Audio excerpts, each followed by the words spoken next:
12th April. On this day in 1980, the Americo-Liberian government was violently deposed by a group of non-commissioned soldiers led by Master Sergeant Samuel Doe in the country's capital city of Monrovia.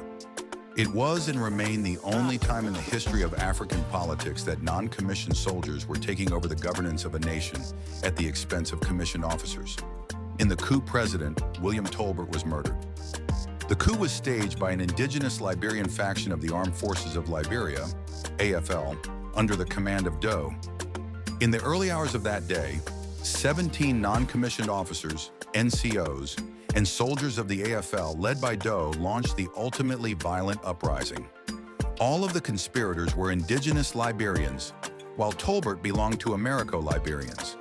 The group entered the executive mansion of the presidential palace and killed Tolbert, whose body was dumped into a mass grave together with 27 other victims of the coup. It is reported that Harrison Penno was the person that killed Tolbert.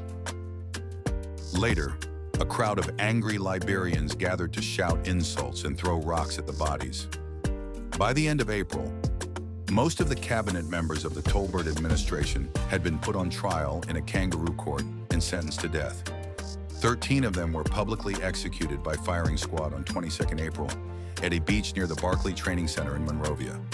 The executed were Frank E. Tolbert, brother of President Tolbert and President pro tempore of the Senate; Richard A. Henrys, Speaker of the House of Representatives; E. Reginald Townsend, National Chairman of the True Whig Party; P. Clarence Parker II, Chairman of the National Investment Council and Treasurer of the True Whig Party; James A. Pierre, Chief Justice of the Supreme Court; Joseph J. Chasson Sr., Minister of Justice; Cecil Dennis, Minister of Foreign Affairs; Cyril Bright, former Minister of Planning and Economic Affairs; John W. Sherman, Assistant Minister of Commerce and Trade; James T. Phillips, former Minister of Finance, former Minister of Agriculture; David Franklin Neal, former Minister of Planning and Economic Affairs; Charles T. O. King, Deputy Minister for Agriculture;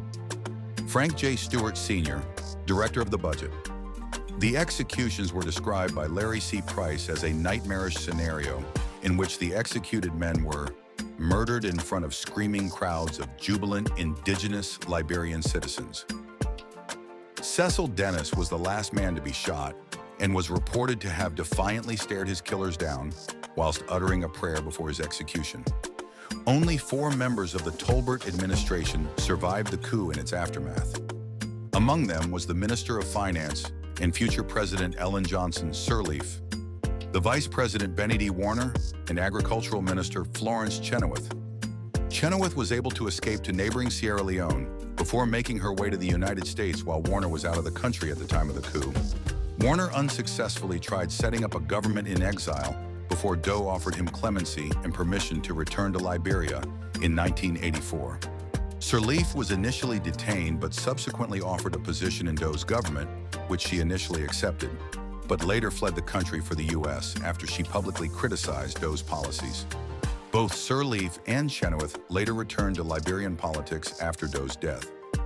Following the coup, Doe assumed the rank of general and established the People's Redemption Council, PRC, composed of himself and 14 other low-ranking officers, to rule the country. The PRC was dissolved after the 1985 general election, in which Doe was elected president. He was sworn in on 6 February 1986.